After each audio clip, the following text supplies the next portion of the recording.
Jumapili ya leo ni kutoka kanisa la Emmanuel Hosea Church na mchungaji Elvas Shukuru. Neno ni jinsi Mungu anavyotimiza ahadi zake kwa wanadamu. Shangilie tena Bwana.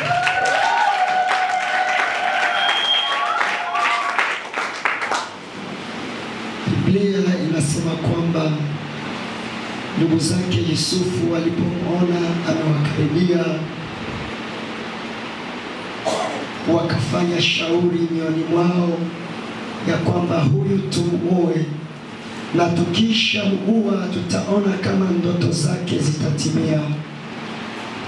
Wakakubaliana wote, wakasema haya, na tumuoe. Basi katikati yao palikuwepo ndugu yao mkubwa ambaye ni Reubeni, mzaliwa wa kwanza kwa Yakobo ambaye ni Israeli. Akamwambia, hapana, tusimuue. Kuliko kumuua, tumtupe ndani ya birika, na huko ndani ya birika mwenyewe atafia huko. Kusudi la Reubeni ni ili wakishamtupa ndani ya birika, baadaye atarudi na kumtoa ndani ya birika na kumrudisha tena kwa baba yao Yakobo. Reubeni aliona hakuna njia nyingine ya kuweza kumwokoa Yusufu. Wakamchukua, wakamtupa ndani ya birika. Reubeni akaondoka. Alikuwa anataka wakishamtupa ndani, baadaye atarudi na kumtoa ndani. Wakakaa. Basi walipokaa, wakawaona Waishmaeli ambao ni wa Midiani, wakasema, wale wanaopita tukimtoa huko ndani ya birika na kumuuza kwa hawa, afadhali. Ndugu yao Yuda alikuwa amewaambia, basi angalau damu ya ndugu yetu isiwe juu ya kichwa chetu. Haleluya, haleluya. Reubeni akarudi baadaye, akaangalia ndani ya birika, akamkuta Yusufu hayupo ndani ya birika. Akamkuta Yusufu ameondolewa ndani ya birika. Akalia, akayalarua mavazi yake, akalia kwa uchungu. Akawaendea ndugu zake, akawaambia, mtoto huyu yuko wapi? Mtoto huyu umemweka wapi? Hawakuweza kumjibu, bali wakakaa. Maana Biblia inasema walimvua kanzu yake walimvua. Walipomvua, wakachukua kondoo, wakachinja, wakaipaka damu, wakasema, na tutaenda kwa baba yetu, tutamuonesha kanzu hii. Akishaona kanzu hii, tutamwambia, basi tambua kama kanzu hii ni ya mwanao ama la si ya mwanao. Bwana Yesu asifiwe sana. Unajua, hapa natambua Yusufu kama picha ya Yesu Kristo. Unajua, Yesu Kristo naye ilibidi avuliwe kanzu. Yesu Kristo naye ilibidi kanzu. Maana nikisoma Mathayo, Biblia inaniambia kanzu ya Yesu walipigia kura. Kanzu ya Yesu ilipigiwa kura. Uangalie ni nani atakayechukua. Utanielewa baadaye kitu nachotaka kukiongea.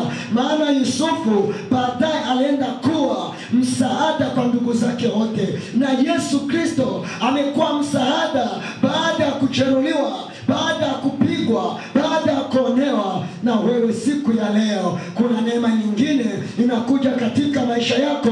Utakuwa msaada kwa ajili ya watu wengi. Watu wengi watapata msaada kupitia wewe. Haleluya, haleluya. Usiogope pale unakopita. Usiogope mateso unayopitia. Yale mateso yatakufanya uwe msaada kwa ajili ya wengi. Yesu bila kupigwa, Yesu bila kuteswa, asingeweza kukomboa ulimwengu. Kanisa lisingezaliwa kwa kupigwa kwake. Wagonjwa wanapona kwa kupigwa kwake. Matasa wanapata tena watoto kwa kupigwa kwake. Walioonewa wanainuka tena kwa kupigwa kwake.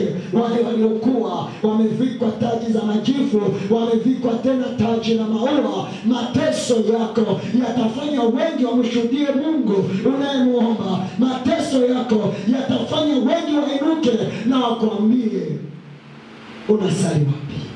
Ndoto zako zitatimia. Leo nakuja na unabii juu yako. Ndoto zako zitatimia wala hazitapindishwa. Mateso na pale unakopita usifikirie yatazuia ndoto zako kutimia. Ndoto zako lazima zitatimia. Tuingie kwenye Biblia. Mwanzo 20:39. Mwanzo 39. Somaji. Mwanzo 39 mstari wa kwanza inasema, basi Yusufu akaletwa mpaka Misri, naye Potifa, akida wa Farao, mkuu wa askari, mtu wa Misri, akamnunua mkononi mwa hao wa Ishmaeli waliomleta huko. Mstari wa pili inasema, Bwana akawa pamoja na Yusufu, naye akasitawi, naye alikuwa katika nyumba ya bwana wake yule Misri. Mstari wa tatu inasema, bwana wake akaona ya kwamba yu pamoja naye, na ya kuwa Bwana anafanikisha mambo yote mkononi mwake. Mstari wa 4, Yusufu akaona neema machoni pake, akamtumikia, naye akamweka awe msimamizi juu ya nyumba yake, na yote yaliyomo akayaweka mkononi mwake. Mstari wa 5 inasema, ikawa tokea wakati alipomweka awe msimamizi juu ya nyumba yake na vyote vilivyomo, Bwana akabariki nyumba ya yule Misri kwa ajili ya Yusufu. Mbaraka wa Bwana ukawa juu ya vyote alivyokuwa navyo katika nyumba na katika shamba. Mstari wa 6, akayaacha yote aliyokuwa nayo mkononi mwa Yusufu, wala hakujua habari za kitu chochote chake ila hicho chakula alichokula. Naye Yusufu alikuwa mtu mzuri na mwenye uso mzuri.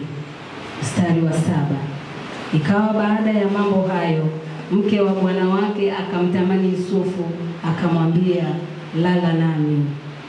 Mstari wa 8 inasema, lakini akakataa.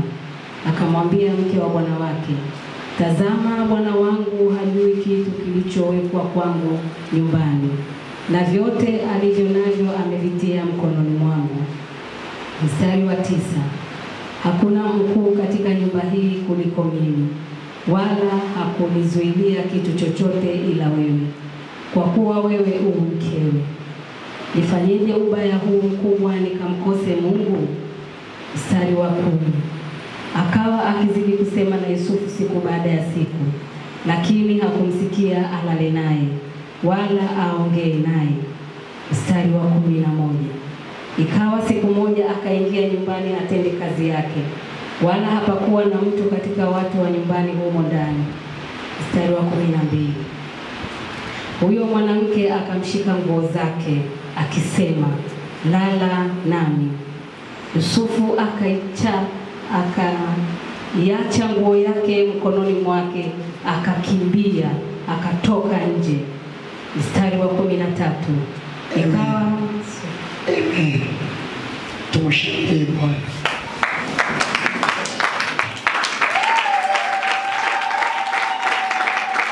Biblia inaniambia kwamba Waishmaeli wakampeleka Yusufu Misri. Walipomfikisha Misri, wakakutana na Potifa ambaye ni akida mkuu wa jeshi huko kwa Farao. Na walipomfikisha huko, wakafanya biashara yao. Potifa akamnunua nani? Yusufu. Pale katika nyumba ya Potifa, Yusufu alinyenyekea. Yusufu alifanya kazi kama ipasavyo. Yusufu kila kitu alichoambiwa kufanya alifanya. Yusufu hakwenda kinyume na Potifa. Biblia inaniambia hivi, juu ya Yusufu palikuwa na ahadi. Juu ya Yusufu palikuwa na malengo ya Mungu. Lakini tukumbuke Yusufu ametolewa katika nchi yake na ameuzwa, ameletwa huku Misri. Amen. Unajua, unaweza kaa katika nchi wanaotumikisha watu usiwe mtumwa. Unaweza kaa katika nchi ambayo ina mateso lakini usiguswe na mateso. Unaweza ukakaa sehemu watu wanalia, sehemu watu hawana amani, lakini ukapata amani. Biblia inaniambia akawa mkamilifu huko katika nyumba ya Potifa, na alipoendelea kuwa mkamilifu akaendelea kutii, akapata kibali machoni pa Potifa. Alipopata kibali, basi huyu Potifa akamwinua, akamweka juu. Ina maana alimupa utawala, alimupa mamlaka juu ya nyumba yake. Haleluya! Unifuate vizuri sana. Leo sitahubiri muda mrefu, ila kuna vitu muhimu navyotaka ongea kwa ajili yako. Akakaa hapo. Mke wa Potifa akaendelea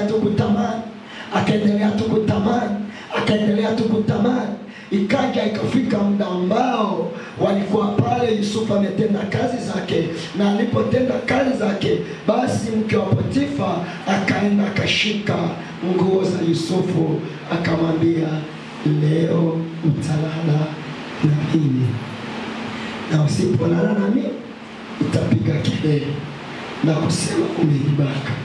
Yusufu akamwambia, la, sitaweza kumkosea Bwana wangu. Haleluya, haleluya, haleluya.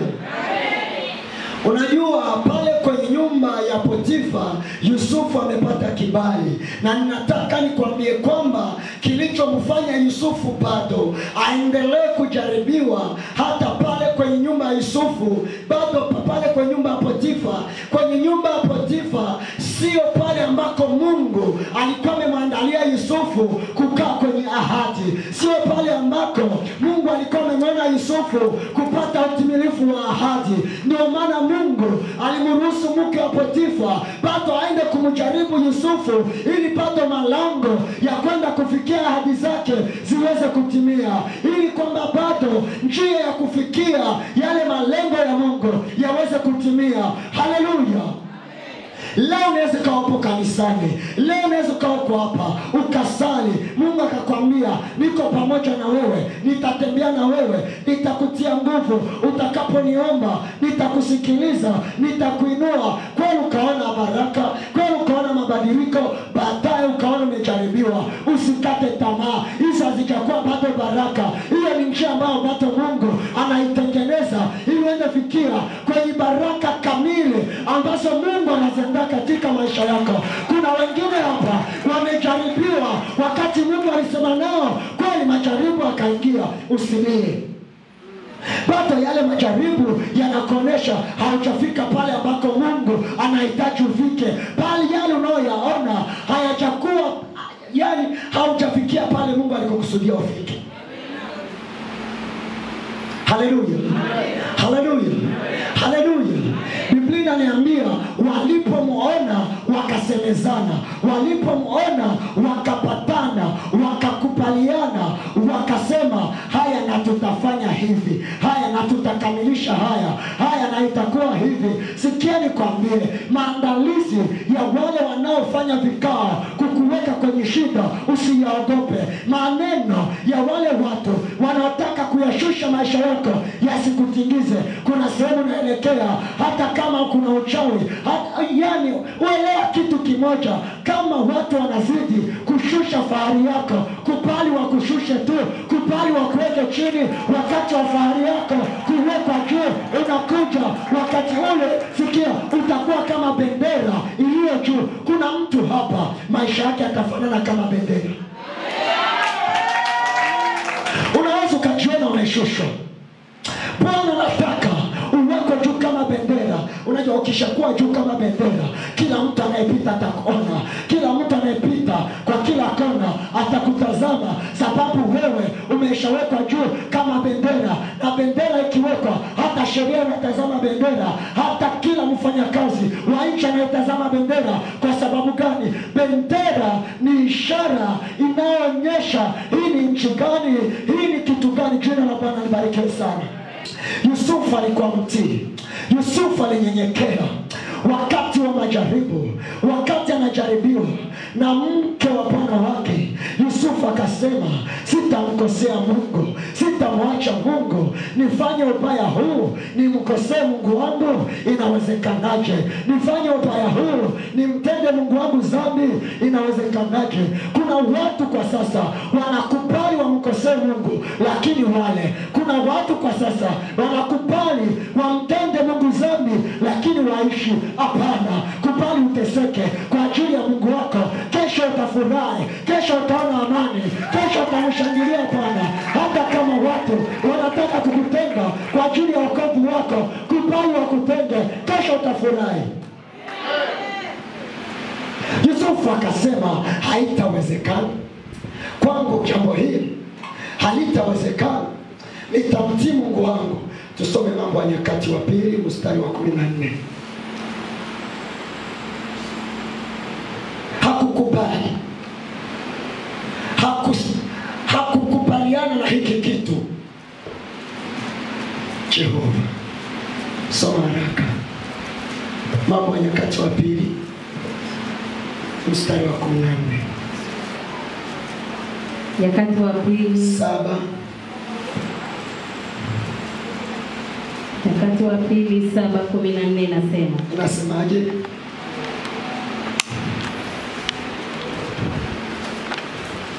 Ikiwa watu wangu walioitwa kwa jina langu watajinyenyekesha na kuomba na kunitafuta uso na kuziacha njia zao mbaya, basi nitasikia toka mbinguni na kuwasamehe dhambi yao na kuiponya nchi yao.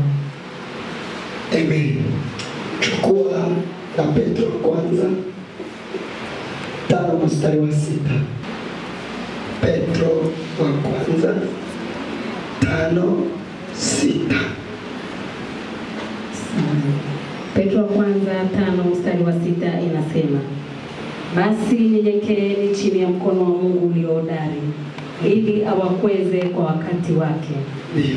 Amen. Chini ya mkono wa Mungu. Jina la Bwana libarikiwe sana.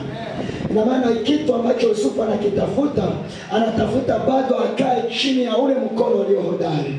Unajua yule Petro anasema hata kama watawasingizia, hata kama watu watawasemea uongo, nyinyi msimtende Mungu dhambi, na wakati ule Bwana atakapoachilia watu wapate kushuhudia yule Mungu mnayemuomba, na watu wapate kujua kwamba ninyi ni wenye haki. Haleluya.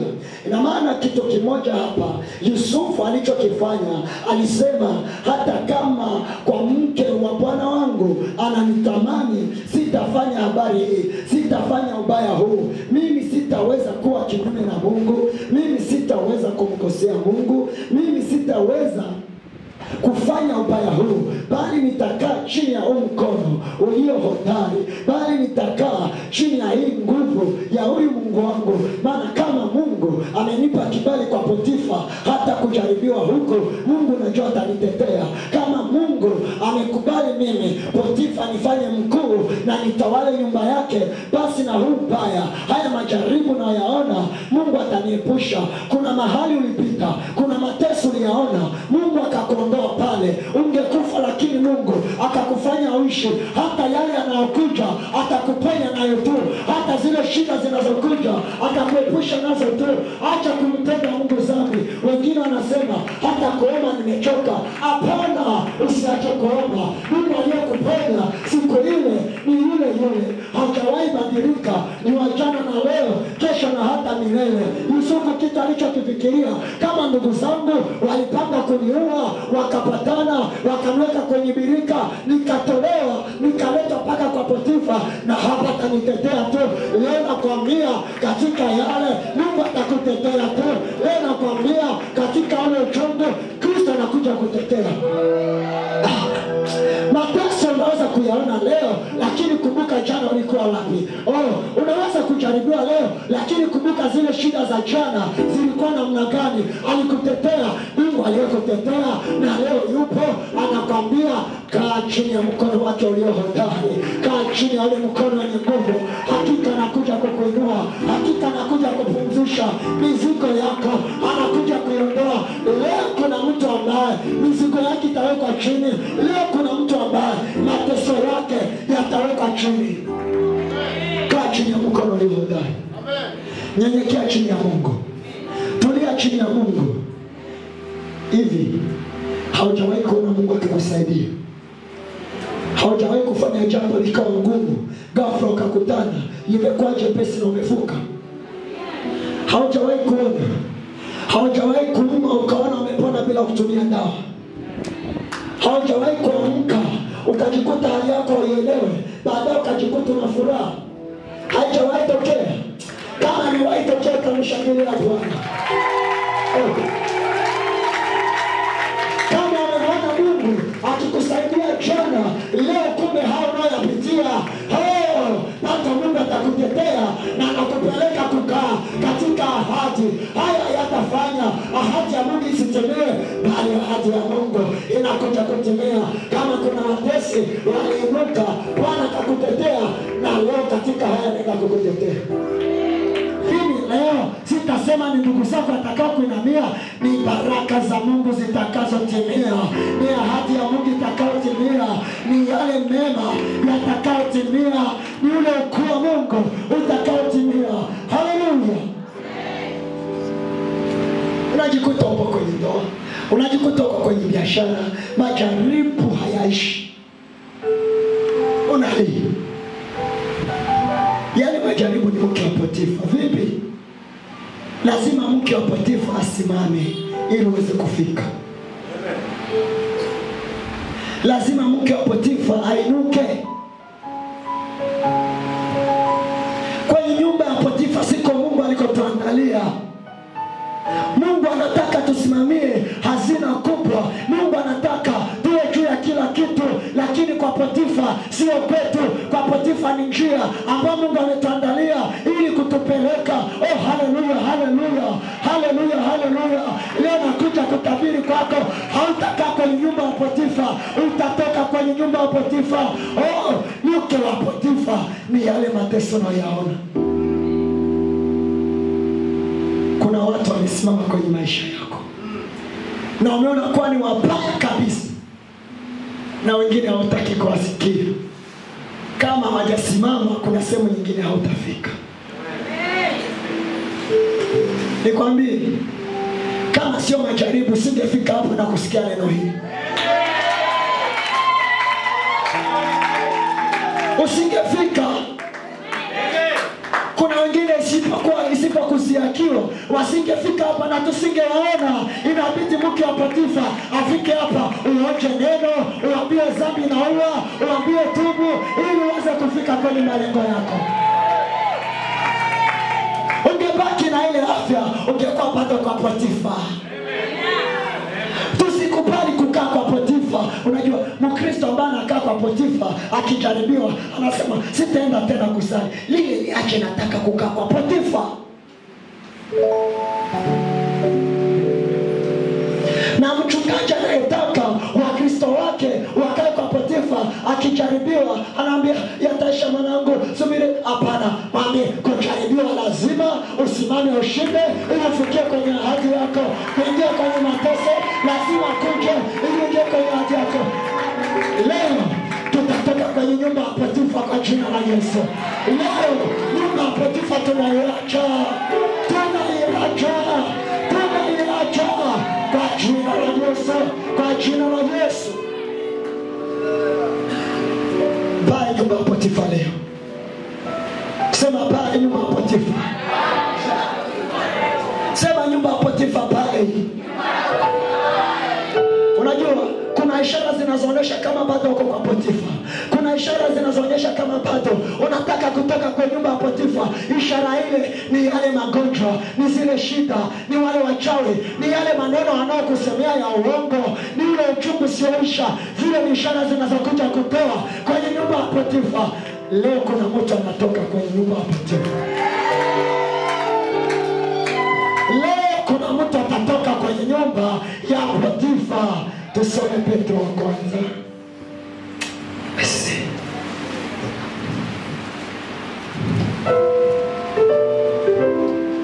Soma Petro wa kwanza.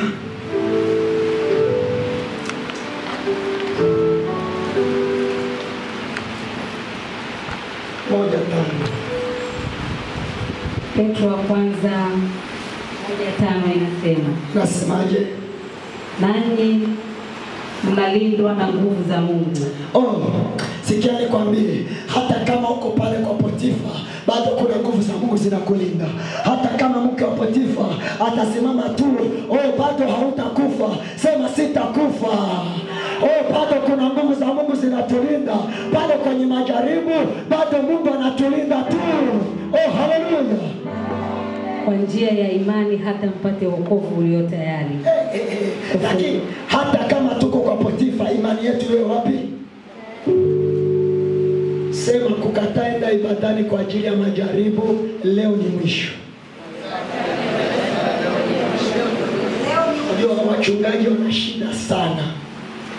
Unakutana mtu anaingia kwenye jaribu, sasa mchungaji ndo amebeba ule mzigo wote. Mchungaji mwambie, huo ni moto wako. Mungu anataka kutoa kwenye nyumba ya Potifa ili ukae kwenye yale malengo ya Mungu. Mchungaji usiogope, mwambie ili mtu afike kwenye ahadi zake. Sasa na Yesu ila tukomboe, si ibidi apigwe. Unajua kuna mtu anaweza jaribiwa hapa kama Yesu? Hakuna. Lipepewa mate. Tena na wale alioponya watoto wao, aliofufua wafu kwao, wale ndio waliomsaliti. Asa kama yeye ni kielelezo kwa ajili ya wokovu wetu, na akasema pimeni nyao zenu kwenye nyao zangu, kwa nini tunakataa tujaribiwe? Unajua katika kujaribiwa tutaweza kujua njia yetu ni ipi, na tutaweza kutambua ni wapi tunakoelekea.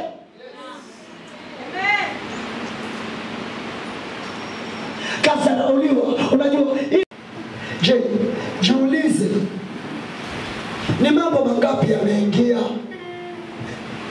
Unajua kuna ndoa nyingine huko kwa Potifa, lazima Mungu akutoe kwa Potifa. Biblia inasema kilichounganishwa na Mungu mwanadamu asikitenganishe, lakini kuna vingine vimeunganishwa na wanadamu. Vilivyounganishwa na wanadamu lazima vitaribika tu.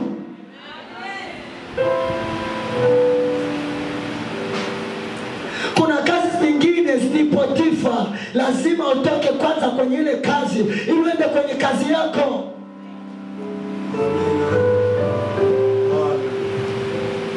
Kuna biashara nyingine, unajua ile biashara inakufanya kila siku tende Mungu dhambi. Hiyo ni biashara. Hapo ni kwa Potifa, lazima utoke.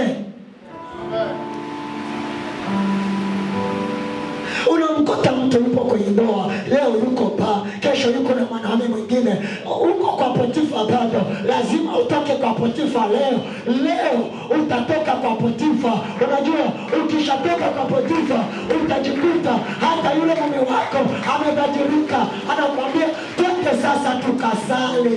Twende sasa tukasali. Kwa sababu gani? Ndio umetoka kwa Potifa unaipeleka sehemu nyingine. Unajua wengine napenda tu yeye na mume wake kila Jumamosi waende bichi, waende kula samaki, anafikiria ni jora, mambo ya kwenda kanisani hataki. Unapenda ndoa ikae kwa Potifa tu. Leo tutaitoa kwa Potifa, tutaingiza kwenye njia sahihi kwa jina la Yesu wa Nazareti aliye hai. Na kuna wengine tupo kanisani lakini tupo kwa Potifa. Tutatoka kwa Potifa leo. Leo tutatoka kwa Potifa. Inua mikono yako juu. Inua mikono yako juu.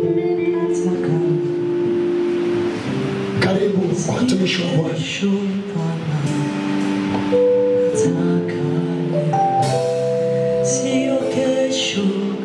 Nitamalika mtumishi wa Mungu Emmanuel acha tusaidia kukuonyesha kwa ajili ya sauti.